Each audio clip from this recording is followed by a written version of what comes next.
Greetings everyone and good morning. Welcome to this meditation for Guru Puja.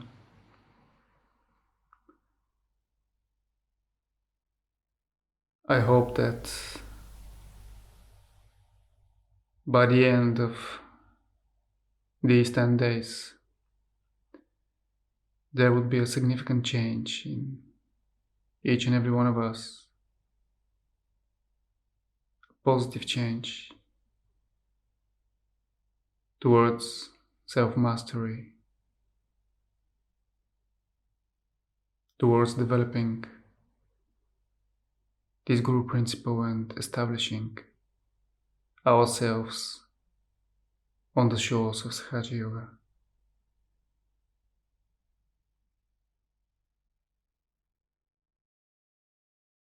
Now we can collectively bow down, but actually before that,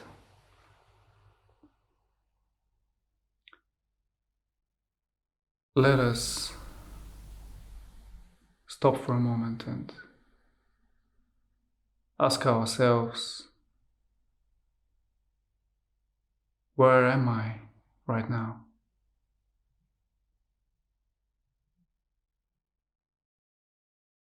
I am facing Adi Shakti.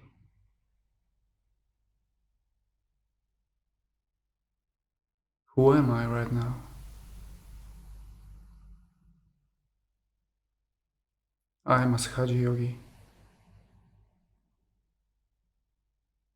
What am I?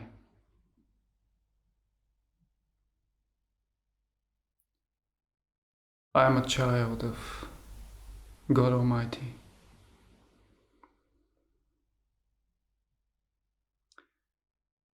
We are the children chosen by Adi Shakti. The ones for whom this universe was created. This play of life was created. And we are facing Adi Shakti, who has nothing but love for us. Nothing but the utmost desire that we, her children, get the best of our ascent.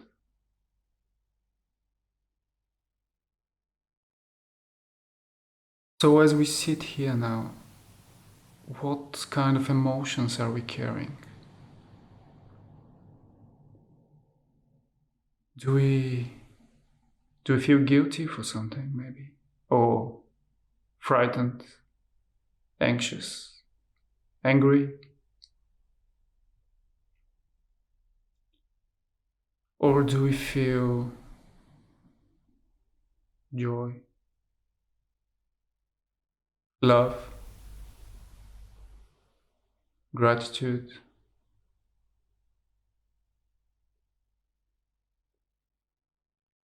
As we are about to bow down to Adi Shakti, what is it that we will present to her?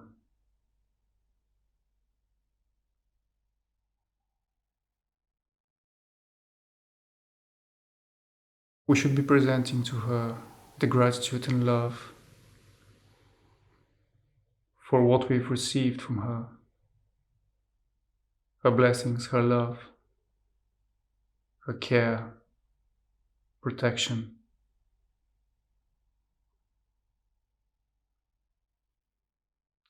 Each and every one of us knows exactly what we should be grateful for. And when we bow down now, let's put that gratitude there. And the desire to surrender completely.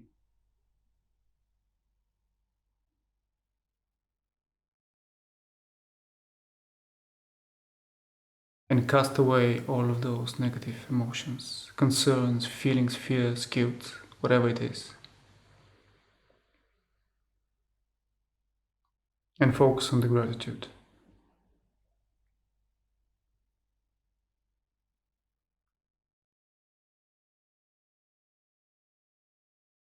Let us now bow down, embrace our Kundalini and put a bandana on.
Let us now place our hands towards the Mother Earth.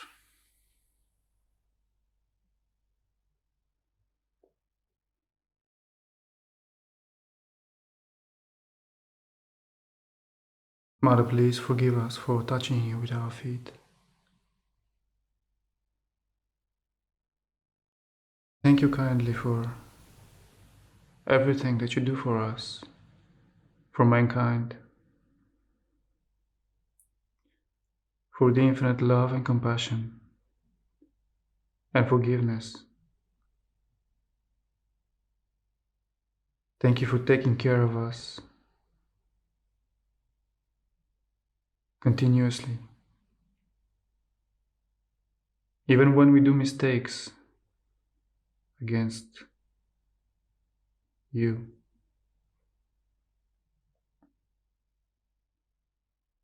Please, Mother, bring us into balance.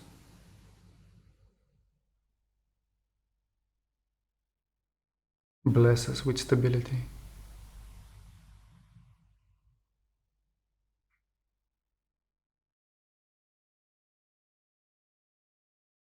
Please take away all of the negativity.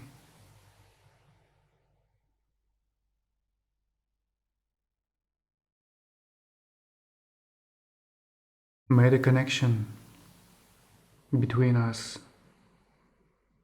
be always strong wherever we are.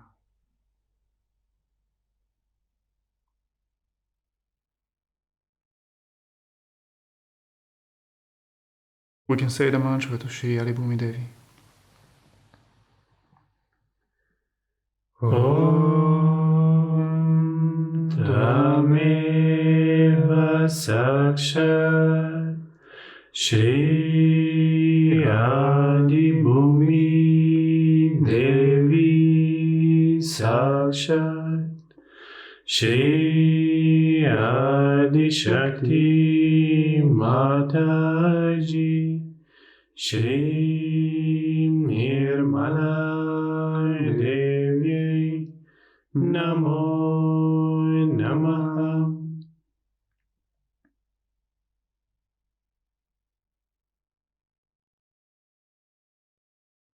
Mother, please take us a step closer to Shri Ganesha.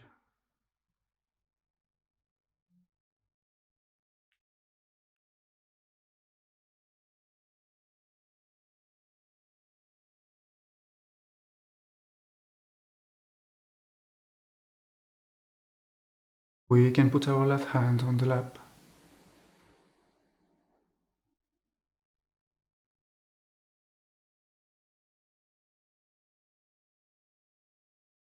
And pray to Shri Ganesh. Shri Ganesh, please forgive us for any mistakes that we may have done against you, against our mother, or against our spirit. Please bless us with your wisdom. Please bless us with discretion.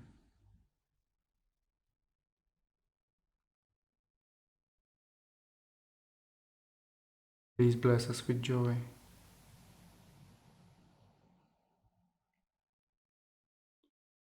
Please may our attention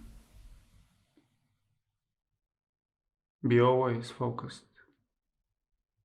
on your lotus feet. Please enlighten our attention so we may be worthy of your attention.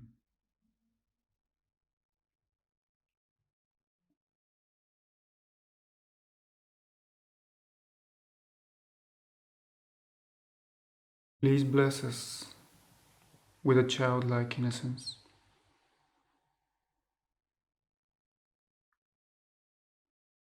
Please bless us with the attention that a child has for his mother.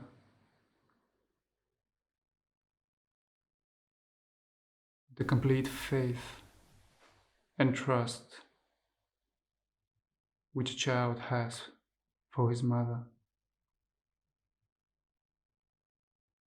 The complete devotion that a child has for his mother.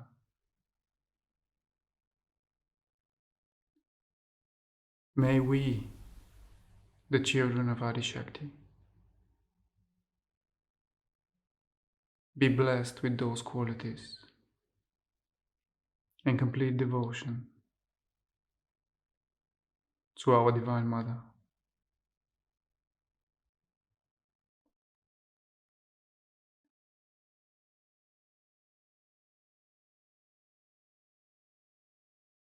We can say the mantra to Shri Ganesh. Om Tvameva Sakshat Shri Ganesha Sakshat Shri Adi Shakti Mataji Shri Nirmala Devyai Namo Namah. We can say the Ganesh Tarvashish as well.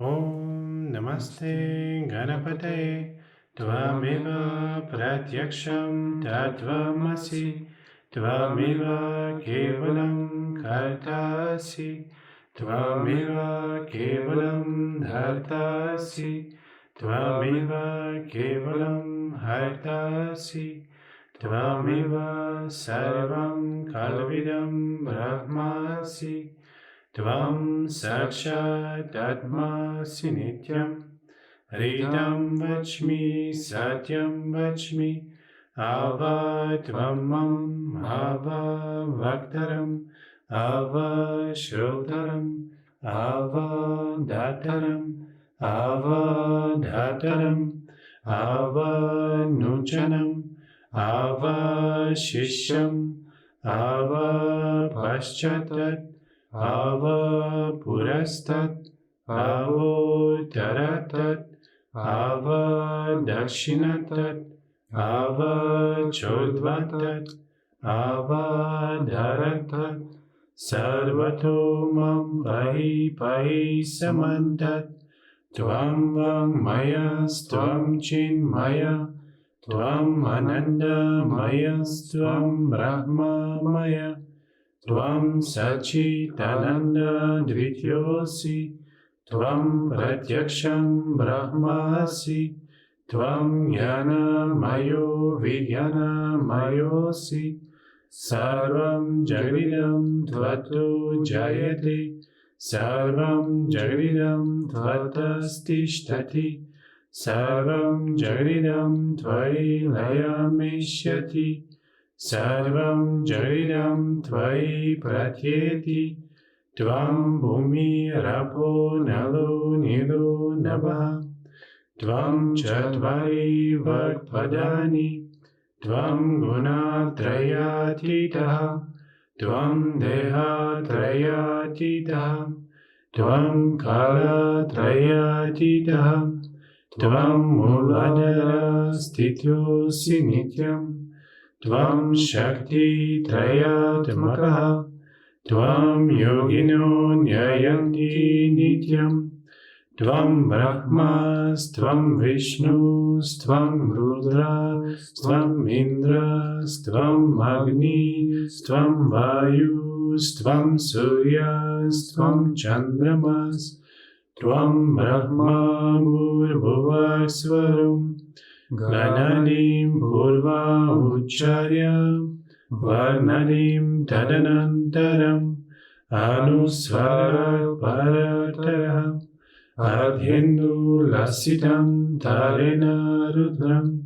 Etatava Manusvarupam, Gakarat Purvarupam, Akaro Madhyamarupam, Anusvarashchantya-rupam, Binduru-tara-rupam, Nada-sandhanam sahita-sandhi, Saisha Ganesha Vidya, Ganaka Rishi, Nichrin Gayatri Chandaha, Ganapatir Devata, Om Gam Ganapataye Namaha.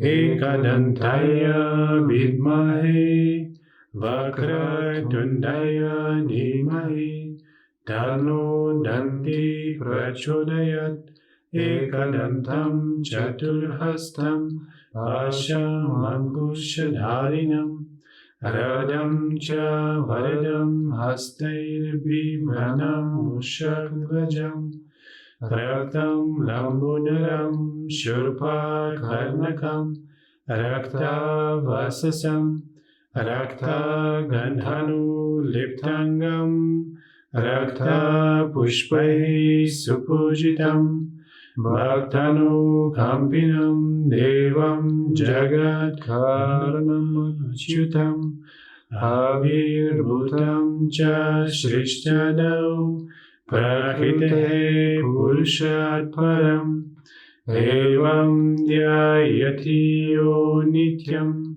Sa Yogi Yoginam Varaha Namo Varatapataye Namo Ganapataye Namaha Brahmanapataye Namaste Astu Lambudaraya Ekadantaya Vigna Nashine Shiva Sudaya Shri Varada Murtaye Namo Namaha Sakshat Shri Adi Shakti Mataji Shri Nirmala Devyai Namo Namaha.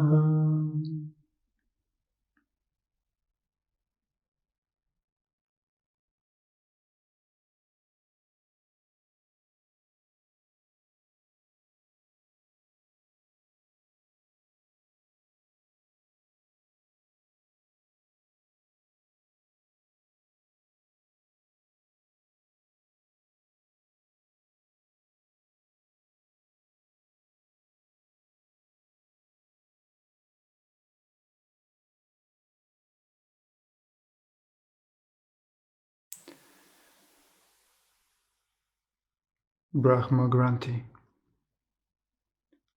The first knot is created by our attention, becoming entangled with matter and materialism. It starts from the Muladhara, moves up the left channel, and creates superego. By its action, we lose sight of the spirit. To overcome it, we should put our attention on the spirit and not on worldly matters.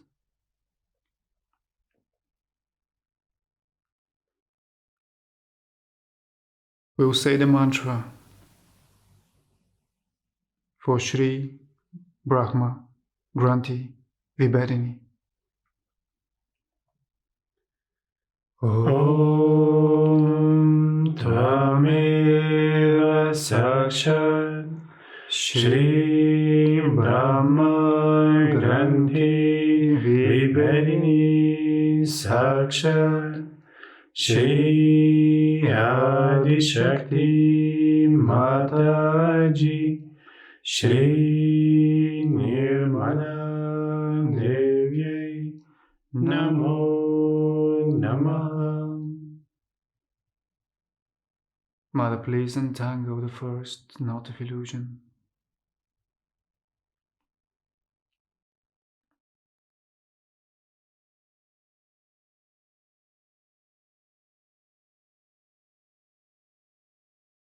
We can now say the mantra for the left channel, Shri Mahakali Bhairava.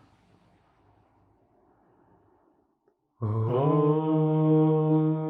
Tvameva Sakshat Shri Mahakali Bhairava Sakshat Shri Adi Shakti Mataji Shri Nirmala Devyai Namo Namah.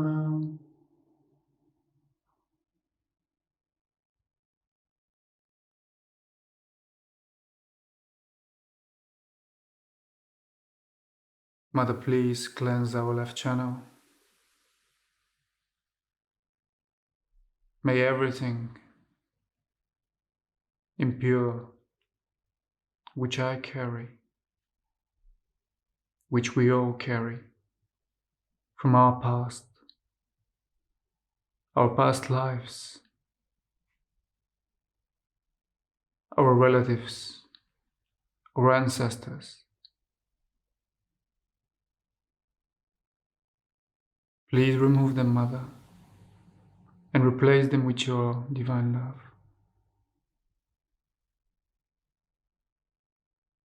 And the pure desire of God Almighty.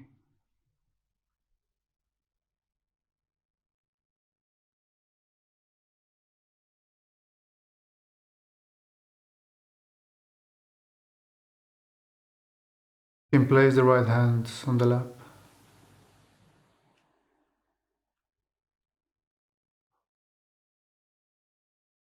Vishnu Granthi, the second knot, is the one by which we think that we can do something and achieve something in this world. The more we think and strive and live with our ambitions, the more its action moves up the right side and creates the ego. Human beings cannot break the second knot. Only God can do it. So here we must respect ourselves and surrender ourselves to God. Let with our pure desire wish for the second knot to be entangled by Mother while saying the mantra to Shri Vishnu Granthi Vibedini. Om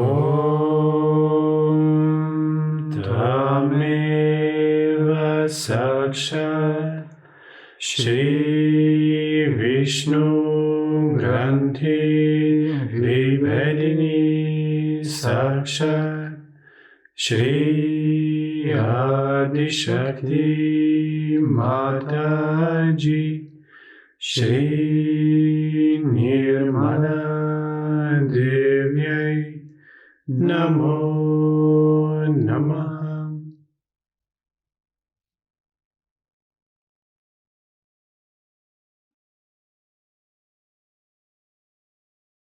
Let us raise the left hand towards the sky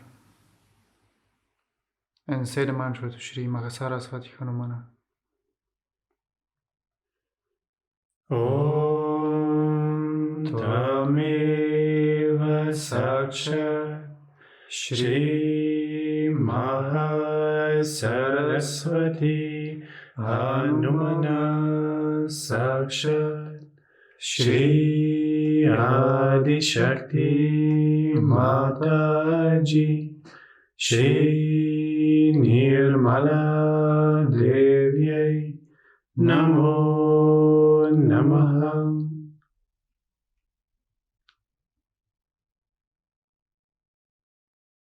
Mother, you are the doer, the only doer. I surrender all my plans, ambitions, ideas to you. All my future belongs to you.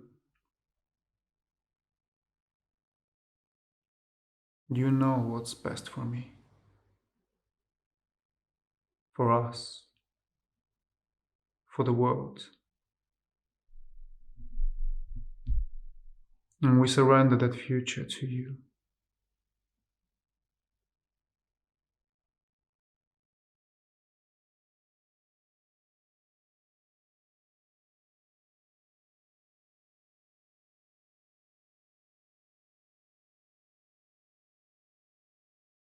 Please give us the power to truthfully, honestly, fully surrender. Bless us with this power of surrender.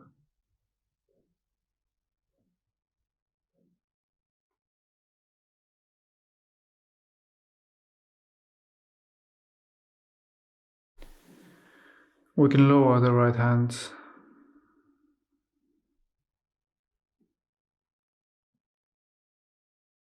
Rudra Granthi, the third and last note, occurs on the central channel due to artificiality in seeking. We have to be truthful and honest in our seeking, absolutely on truth. We are seeking the Spirit, to become one with the Spirit. And all our attention should go on the Spirit, and should not be frittered away on nonsensical things.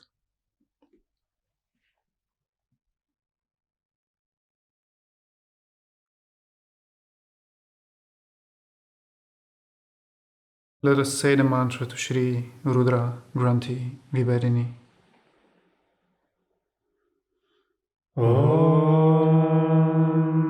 Tvameva Sakshat Shri Rudra Granthi Vibharini Sakshat Shri Adi Shakti Mataji Shri Nirmala Devyai Namo Namaha.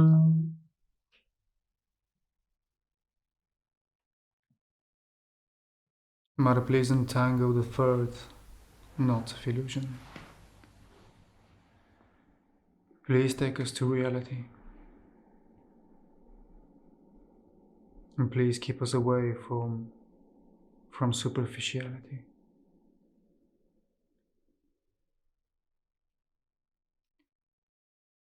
Let us say the mantra to Shri Mahalakshmi Ganesha.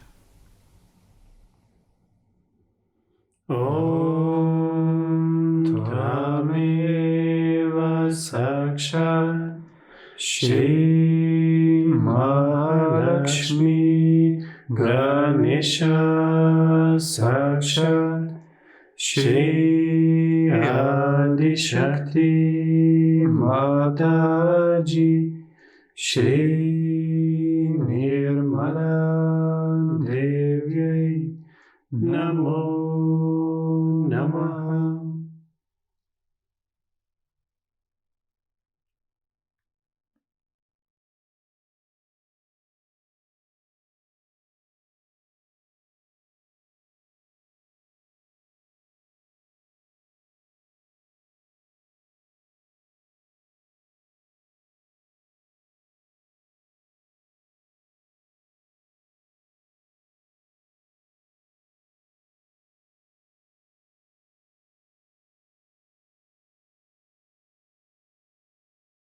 Now let us go to our void.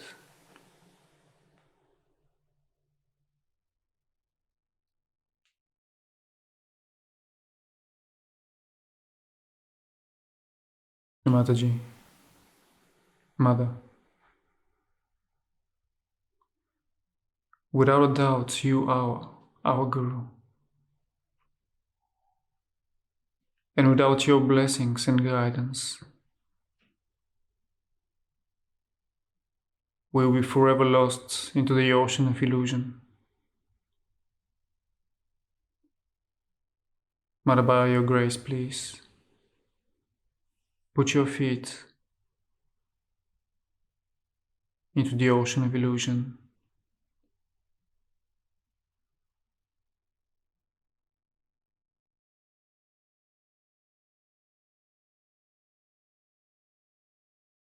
And by your grace and guidance, may we cross this ocean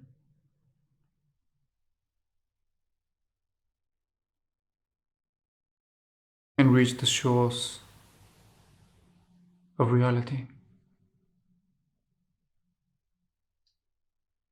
And by your love and compassion, let us settle down into the shores of reality.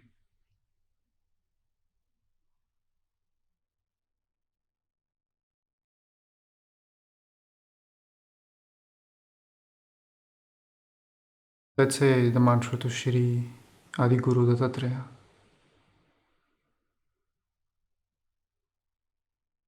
Om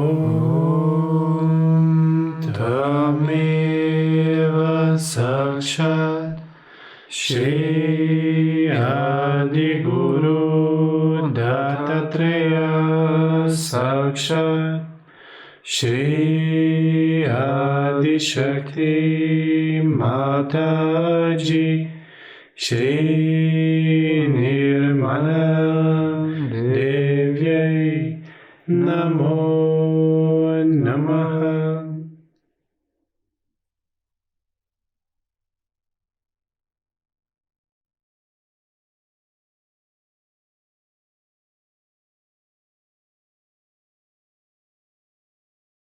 Let us say the mantra to Shri Nirvikalpa.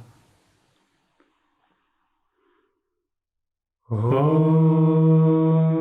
Tameva Sakshat Shri Nirvikalpa Sakshat Shri Adi Shakti Mataji Shri Nirmala Devi Namo Namaha.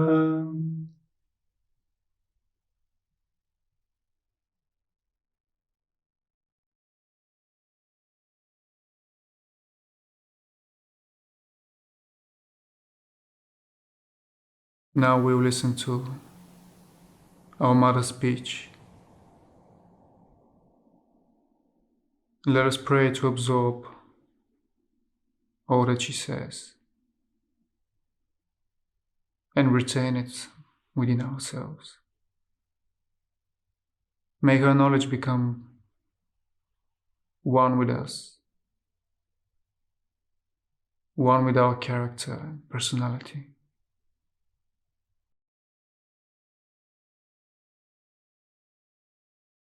Today you all have gathered here to do the Guru Puja.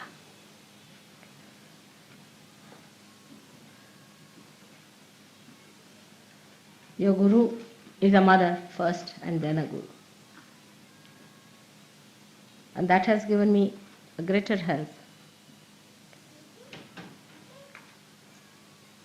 We have had before also many Guru Pujas, mostly in England. And you should wonder why Mother always somehow is doing Guru Puja in London. The time falls in such a way that it is in Guru Puja. I am here, during that time I have to be in London. So many years we have been doing Guru Puja in England.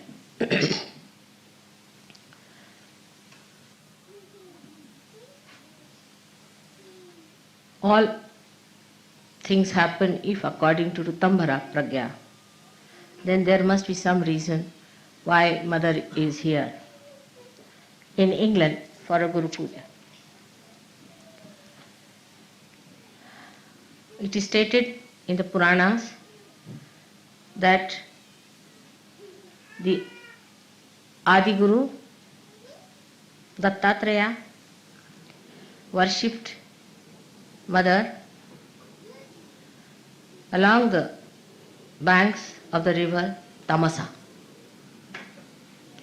Tamasa is the same as your Thames is. And he himself came and worshipped here. And the Druids, those who had the manifestation of the Stonehenge and all that, are originated from that time in this great country of Shiva or the spirit.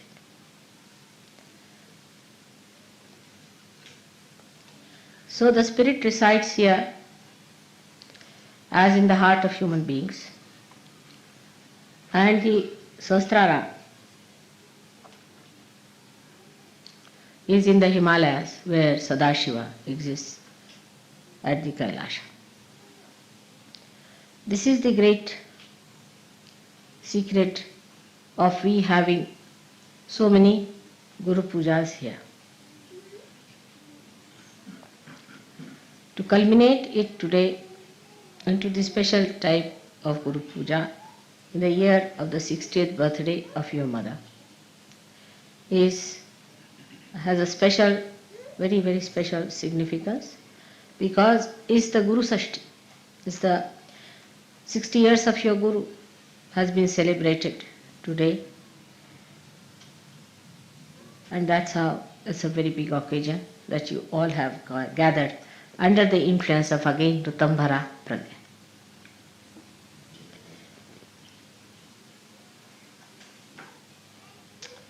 So all that has happened by the nature's own gift to you. And everything has worked out so well because that was the desire of the divine and the design of the divine. So the river Thames, which we call her as Thames, you see English have a method of making everything English. Like Bombay they made it, Mumbai was Bombay. You see, like Calcutta, like all other words were like that. Like Varanasi was made into Banaras. River Thames, which was really Tamsa, was called as Thames. Now from the name Tamsa, one should know that is a place of Tamoguna. Is a place where left-sided resided since long. So people were very worshipful, left-sided people, emotional type. And they worshipped God more than that they went into yajnas and all that. And Dattatreya lived here and meditated on the banks of river Thames. That's why Guru Puja here has to give us the great background for your awakening of the Guru principle. We have to go to the roots of everything so that we understand the importance of it. Unless until you know the roots and the traditions behind, you cannot understand the depth, the gravity, the intensity of any puja. Today we have gathered here to do the Guru Puja. Again, the reason is we have got a Guru principle within ourselves, as I told you last time, and also I have given elaborately the 10 commandments as expressed within us, which are describing the different types of essences within us.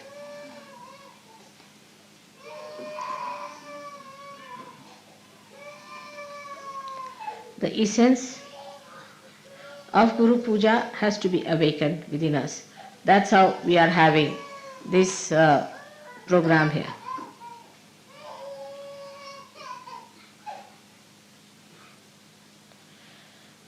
Now, it is important that we have to establish the Dharma within us. Without the Dharma, you cannot have the ascent. And as I have told you before, that the cleanliness of your being depends on how much Dharma you follow religiously. At the time of Moses, it was worked out and all the rules and regulations were created for realized souls. But as I read in one of the books, it was very good, because if I had said this, people would not have believed, that it had to be changed. I think during the speech the children should not be here. It's better to take them out. After the speech you can bring them along. Those who make noises. Those who are quiet is all right, but those who are making noises, better to be out. If they are going to make noises, better to be out or near the door, so that if they make noises you can get out. So there is no disturbance. During the puja is all right. You could be at the gate, door, or some place from where you can go. So the laws and regulations that were given to human beings were actually for the realized souls who would understand. But when Moses must have discovered the way human beings are, he must have changed them to very strict rules, because with human beings as they are, one has to be extremely strict. They can't understand anything but fear. If you have a stick in your hand, you can put them back. Without that stick, human beings won't listen. They are only all right if there's a fear. Now if you see today, the condition of all the nations, those who are having leaders or prime ministers or presidents, they are all people extremely strict, very dominating, and very dry. And normally people like such people. Even Hitler succeeded because of that nature. So the character of a guru so far has been of a very strict nature for people who are not realized. Normally a good guru, Sadguru, he doesn't like to talk to people much. They throw stones, or they don't like to talk to people who are not realized. But if they are realized, then these gurus change their attitude towards the people who want to see them. There's a tremendous difference between a person who is realized and non-realized in the protocol of God. A man may be the king or anything, he'll be asked to sit outside.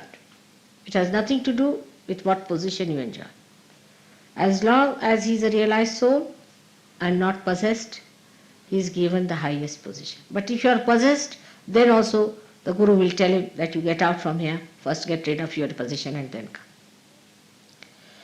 And all these strict rules were there, that such and such person must be killed, such and such person must be given a punishment of cutting the hands, cutting the feet, even absolutely destroying the eyes. This was done because they were not realized souls. It was a great realization of Moses, I think, that he took to the another kind of law which is known as Shariat now, and that's what the Muslims are following. In a way it's good, I think, because people who are now normal people really deserve such a rule. But it should not be so fanatical that you cannot discriminate between a realized soul and non-realized soul. Now, the Guru within you will be awakened if you are strict with yourself. That's one point is very important. Unless and until you are strict with yourself, the Guru will not be awakened with you. People who are lazy lumps, who cannot sacrifice anything, who are very fond of comfort, can never be Gurus, take it.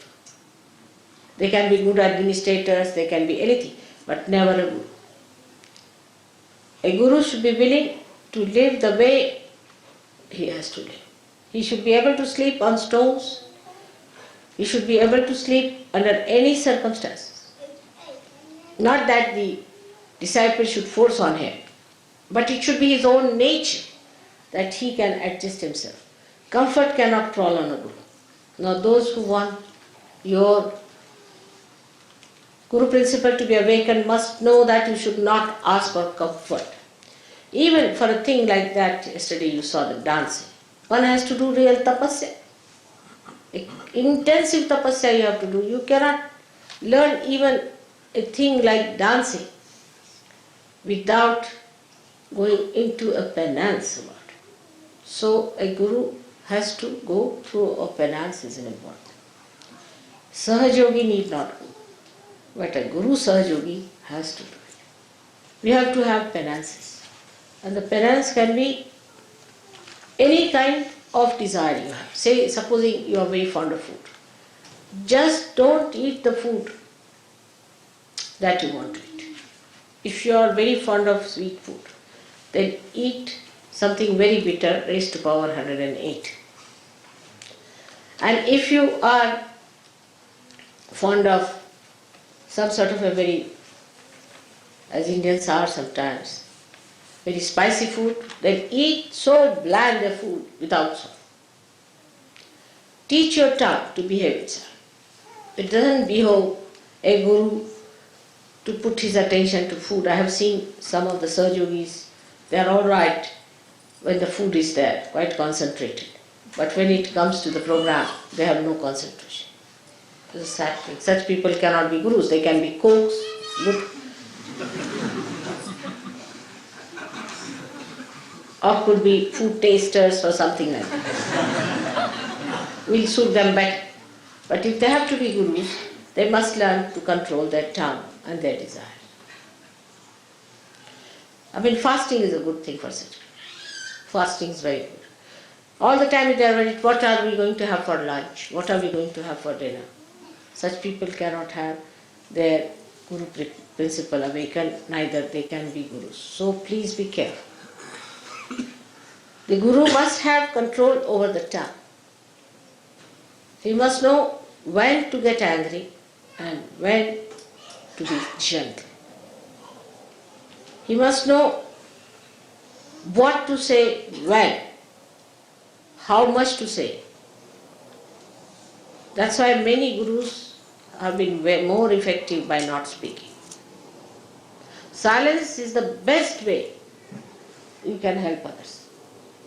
But when it comes to explaining Sahaja Yoga, you should speak. But I have seen with some people, they are very eloquent when it comes to nonsensical things. But when it comes to Sahaja Yoga, they don't know anything about Sahaja Yoga. So you have to be the master of Sahaja Yoga if you have to be a guru. Not only in talking, but in your behavior, in everything.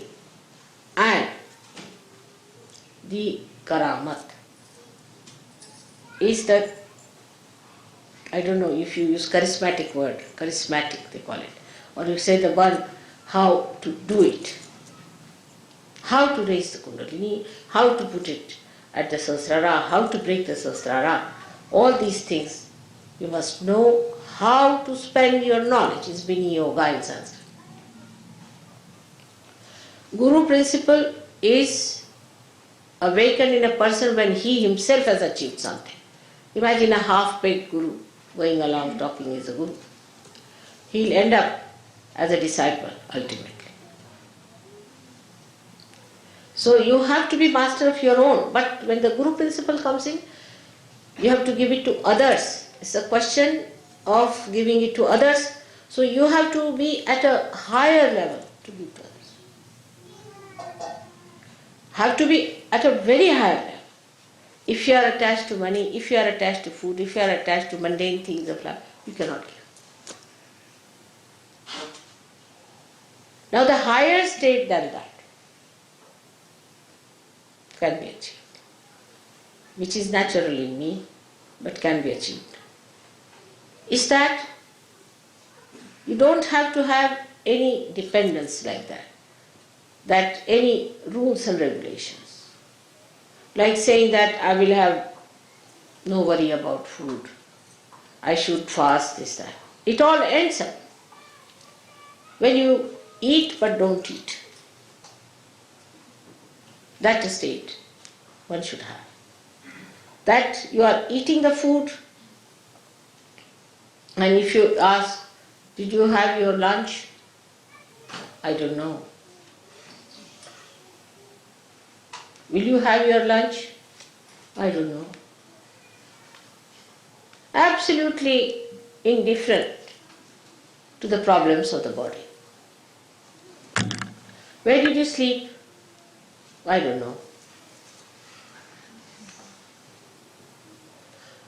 What did you eat? What will you have? I don't know. This kind of a state is called the Atita state, where you go beyond.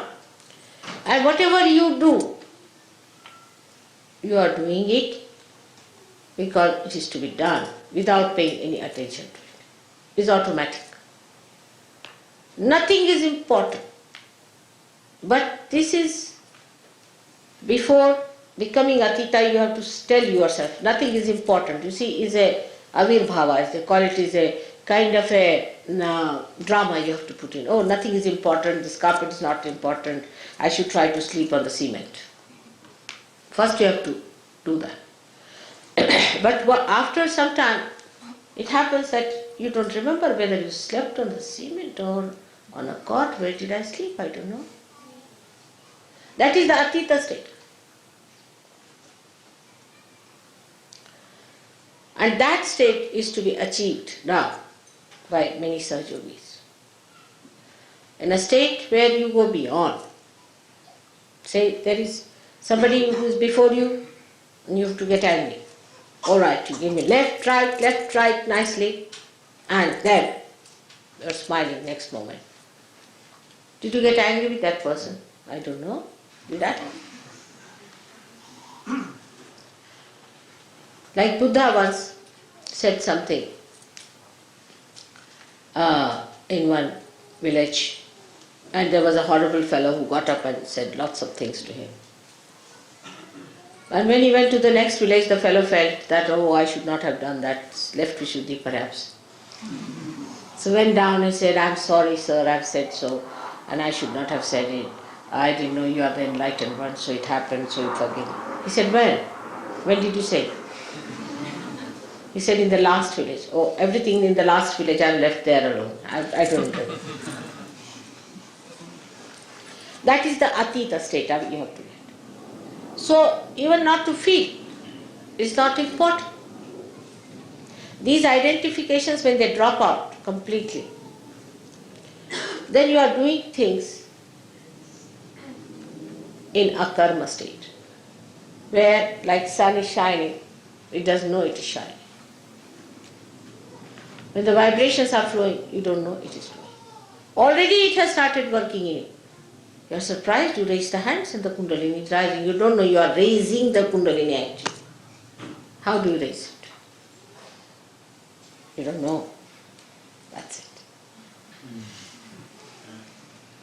That state has already started, Atita, in you. But get it established in every walk of life, everything that you go beyond. And if you can manage that, that's the highest that you have to reach.